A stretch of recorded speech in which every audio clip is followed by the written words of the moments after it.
Hello students, मेरा नाम है अरुण शर्मा। आप सभी का अरुण कोचिंग क्लासेस में बहुत बहुत स्वागत है।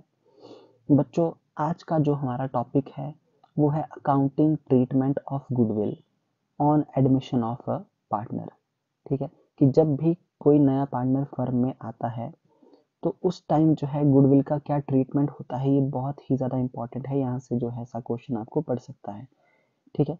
सो गुडविल सब जानते हैं कि इंटेंजिबल एसेट होती है goodwill, which enables a firm to earn profits in excess of normal profit। ठीक है, as earned by other firm in the same trade। तो हो सकता है कोई दो फर्में हो, जैसे कि ए और बी, हम ऐसा मान लेते हैं कि ए और बी है ना।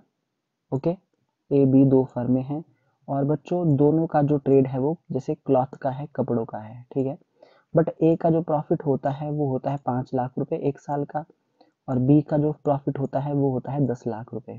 तो इन दोनों की गुडविल में जो है वो डिफरेंस है, तभी जो है बी को ज़्यादा प्रॉफिट हो रहा है। ठीक है, तो गुडविल की वजह से जो है एक फर्म को जो है वो ज़्यादा प्रॉफिट होता है as compare to other firm. तो goodwill arises due to efforts and hard work done by the existing partner in the past, है ना। तो देखिए गुडविल यहाँ पे जो बी है, बी फर्म है, उसकी गुडविल कैसे अराइज हो रही है, क्योंकि इस फर्म ने जो है, इस फर्म के जो पार्टनर्स हैं उन्होंने पास्ट में कुछ हार्ड वर्क किए होंगे, कुछ एफर्ट्स डाले होंगे अपने, जिसकी वजह से जो है इनको 10 लाख रुपए का प्रॉफिट हो रहा है as compare to firm A. So such goodwill is known as self generated goodwill. तो इसको क्या बोलेंगे आप, ये सेल्फ जनरेटेड गुडविल है बच्चों, ये कमाई गई है खुद, है ना। ओके, ये हार्ड वर्क और एफर्ट्स के द्वारा जो है जनरेट की गई गुडविल है। तो goodwill, there are 3 methods for valuation of goodwill. तो गुडविल को कैलकुलेट करने के हमारे पास उसकी वैल्यूएशन के बच्चों, उसकी वैल्यूएशन के 3 मेथड यहाँ बताए गए हैं। Average profit method, super profit method और कैपिटलाइजेशन मेथड। तो ये तीनों मेथड मैं आपके साथ डिस्कस कर चुका हूँ पिछले चैप्टर में, है ना। पिछले चैप्टर में आपके साथ डिस्कस कर चुका हूँ, तो प्लीज़ आप जो है जो पिछला चैप्टर है, प्रीवियस चैप्टर, उसको ज़रूर देखें, है ना।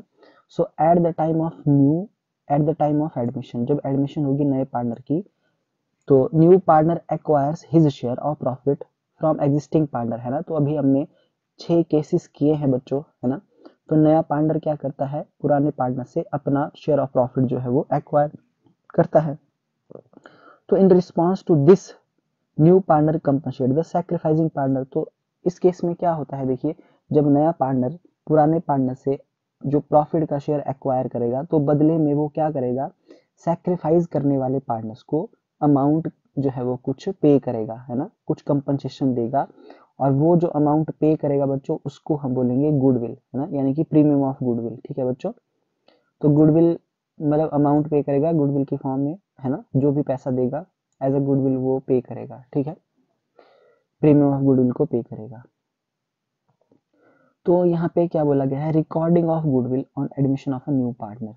तो कैसे रिकॉर्डिंग की जाती है, तो there are 6 different situations for recording of a goodwill on admission of a new partner. तो यहाँ पे 6 सिचुएशंस बताई गई हैं कि जब एक नया पार्टनर एडमिट होता है फर्म में, तो किस तरीके से बच्चों गुडविल को रिकॉर्ड किया जाता है, वो सब कुछ यहाँ पे बताया गया है। ठीक है, तो फर्स्ट क्या है, when goodwill premium for goodwill is paid privately, है ना, कि जब एक नया पार्टनर फर्म में आता है और वो गुडविल का जो प्रीमियम है ना, गुडविल के लिए वो गुडविल का जो प्रीमियम है बच्चों वो प्राइवेटली पे कर रहा है।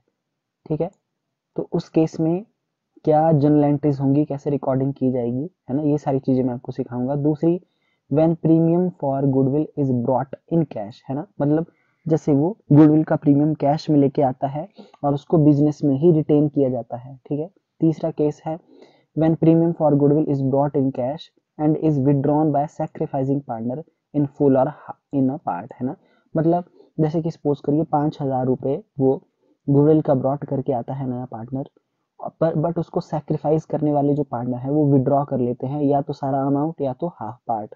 तो कैसे एंट्री की जाएगी, okay, when premium for goodwill is brought in kind, है ना, ब्रॉट इन काइंड का मतलब है वो कैश में लेके ना आते हुए, जैसे कि कोई एसेट लेके आएगा, है ना, तो फिर उस टाइम कैसे एंट्री की जाएगी, when a part of premium for goodwill is brought in cash, मतलब जैसे 5,000 रुपए मतलब उसको लाने थे, तो वो क्या कर रहा है, वो 3,000 रुपए ही जो है वो ब्रॉट करेगा कैश में, बाकी का 2,000 जो है वो कैश में ब्रॉट नहीं करेगा। Okay, when the goodwill when the new partner does not being his share for goodwill, मतलब जब एक नया पार्टनर गुडविल लेकर के नहीं आएगा, है ना, ओके, किसी भी फॉर्म में, चाहे वो कैश हो या इन काइंड, है ना, तो उस टाइम क्या बुक्स में कैसे रिकॉर्डिंग होगी, ये सारी चीजें जो है हम इस टॉपिक में सीखेंगे। ओके, आई होप आपको यहाँ तक जो है वो समझ में आ गया होगा। सो आइए आगे बढ़ते हैं। तो बच्चों, जो केस नंबर 1 है बच्चों, उसको आज मैं आपको करके दिखाऊंगा। यहाँ पे क्या बोला गया है, case number 1, when the amount of goodwill premium is paid privately. ठीक है, ओके, तो देखिए, when the new partner page the amount of goodwill और प्रीमियम इन कैश, है ना, कि जो नया पार्टनर है वो गुडविल के अमाउंट को, प्रीमियम के अमाउंट को क्या कर रहा है, कैश में पे करता है to the old partner privately. ठीक है, प्राइवेटली आउटसाइड द बिजनेस। ठीक है, so no entry is required to be passed in the firm's books of account. तो बच्चों, इसकी कोई एंट्री जो है नहीं की जाएगी बुक्स में, because the amount of goodwill is not paid through firm. ठीक है, तो फर्म के थ्रू वो पे नहीं मतलब किया जा रहा है, वो आउटसाइड द बिजनेस पे हो रहा है, प्राइवेटली पे हो रहा है। ठीक है, इसलिए इसकी कोई भी एंट्री पास नहीं की जाएगी। ठीक है, तो देख लीजिए यहाँ पे क्या दिया गया है, ये हमारे पास लिखा गया है, केस नंबर 1 है ये, कि एल और एम जो है वो दो पार्टनर्स हैं और उनकी ओल्ड रेशो 5:3 है, और वो एन को एडमिट कर रहे हैं, they admit N as a partner 1/4 share.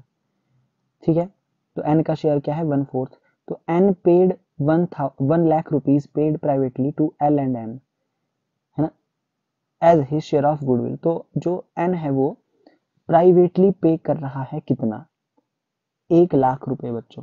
ठीक है, तो इसकी तो कोई एंट्री पास नहीं की जाएगी।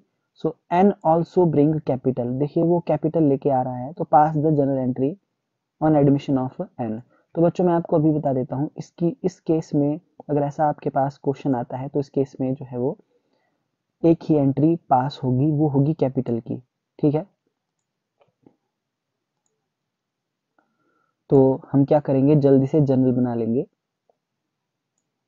सोचो, देखिए हमने ये जनरल का फॉर्मेट बना लिया है, आप भी इस तरीके से जल्दी से जो जनरल का फॉर्मेट है उसको बना दीजिए। ठीक है, तो केस नंबर 1 है, one premium of goodwill paid privately. ठीक है, तो देखिए यहाँ पे साफ बोला गया था कि 1 लाख रुपए एन प्राइवेटली पे कर रहा है।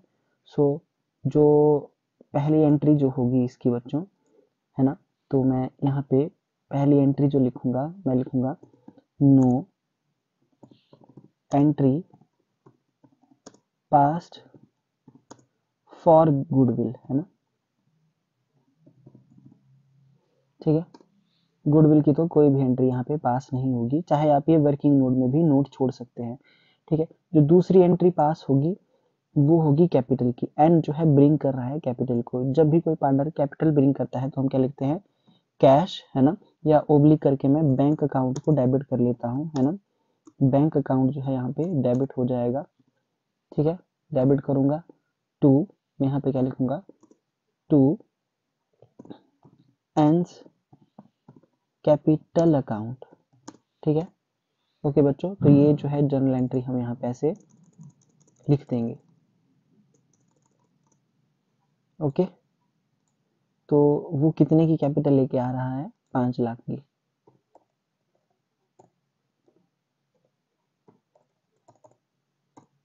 ओके, तो यहाँ पे हम रिलेशन लिख देंगे क्या, कि capital brought by N. Okay, तो इस केस में बच्चों ये दो ही एंट्रीज यहाँ पे पास होंगी, मतलब एक ही एंट्री पास होगी, और जो गुडविल के लिए कोई भी एंट्री पास यहाँ पे नहीं होगी, है ना, नो एंट्री पास फॉर, है ना, हम पूरा लिख सकते हैं यहाँ पे क्या, प्रीमियम ऑफ गुडविल। ओके, इस तरीके से आप जो है पूरा यहाँ पे लिख सकते हैं कि कोई भी एंट्री पास नहीं होगी गुडविल के लिए। ओके, तो ये था हमारा केस नंबर 1। तो आज का जो टॉपिक है केस नंबर 1 यहाँ पे कंप्लीट मैं करता हूँ। नेक्स्ट केस जो है मैं आपको नेक्स्ट लेक्चर में करवाऊंगा। Thank you so much.